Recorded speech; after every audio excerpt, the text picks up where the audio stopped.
This is Tim Bryce with my column titled, The Summer of Hate. In 1967, hippies gathered in San Francisco for the Summer of Love, a phenomenon featuring peace, love, music, and dope. It captivated the imagination of the country at the time. Singer Scott McKenzie sang a song written by John Phillips of Mamas and Papas fame, titled San Francisco, Be Sure to Wear Flowers in Your Hair, which became a mega hit and anthem for the Summer of Love. This was a major cultural phenomenon at the time. Although the clothing, sex, and drugs upset parents, it was still peaceful in intent. Today, though, we're experiencing another cultural phenomenon on a much broader scale. Unfortunately, it is more concerned with hate as opposed to love, which leads me to call it the Summer of Hate, and is ultimately motivated by the 2020 elections. During the last 30 days alone, we have witnessed a wide variety of changes to our country.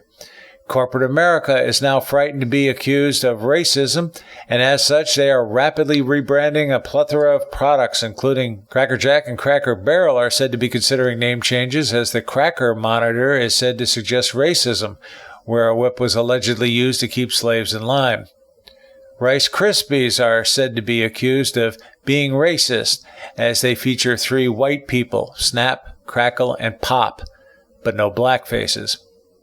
Quaker is supposed to be reinventing the Aunt Jemima brand, as blacks feel the character stereotypes black women as being nothing more than a cook. Same is said to be true of Uncle Ben's rice and the character on the cream of wheat box.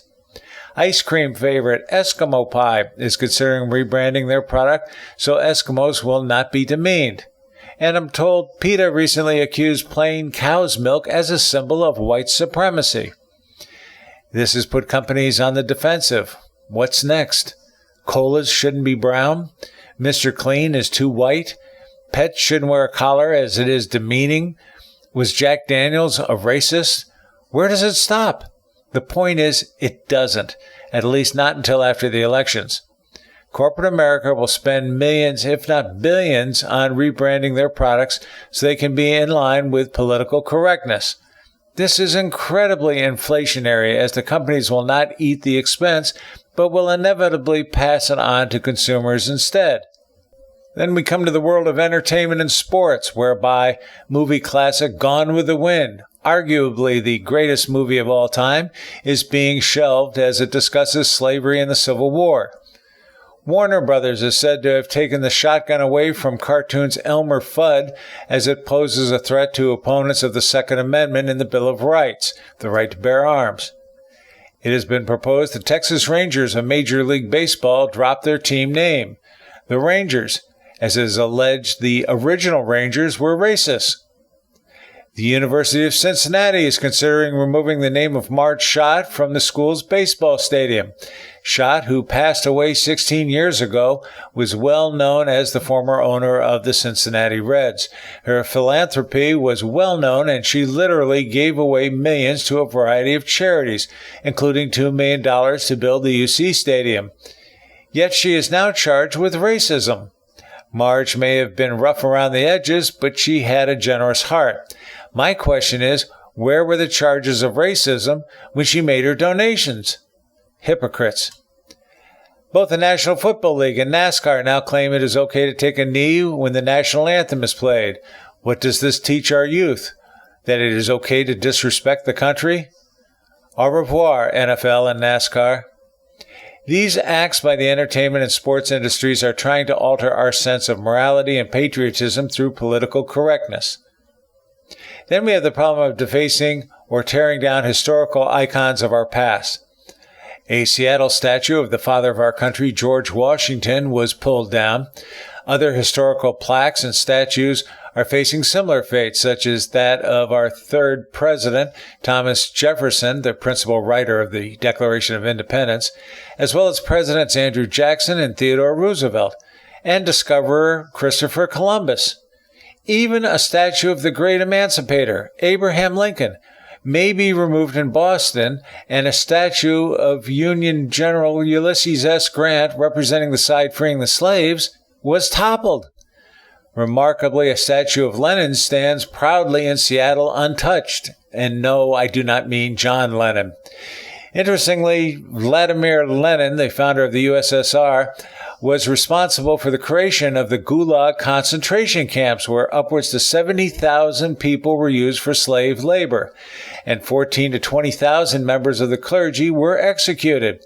Yet his statue in Seattle is unblemished. Speaker of the House Nancy Pelosi has also ordered the removal of paintings and statues of former speakers who had a connection to slavery and the Confederacy, even though they served as speakers well before the Civil War. What's next? Most likely we will see a changing of our currency and coins, whereby our founding fathers will be re-examined for their attitudes and the far left will demand their removal. I do not think the critics will be happy until they have rewritten the history of the 18th and 19th centuries, which I personally consider the most interesting history of all. We will also likely see the 20th century challenged as well. More immediately, we are seeing the emergence of political settlements, such as Seattle's Capitol Hill Autonomous Zone, or CHAZ, who are trying to bar the police and recreate a form of government with a socialist agenda. Actually, this is anarchy at work and what we can expect in the coming months. The organizers claim they want to defund police departments, but the reality is they want to obliterate them. Without a form of law and order, they will be allowed to run amok and tear society apart.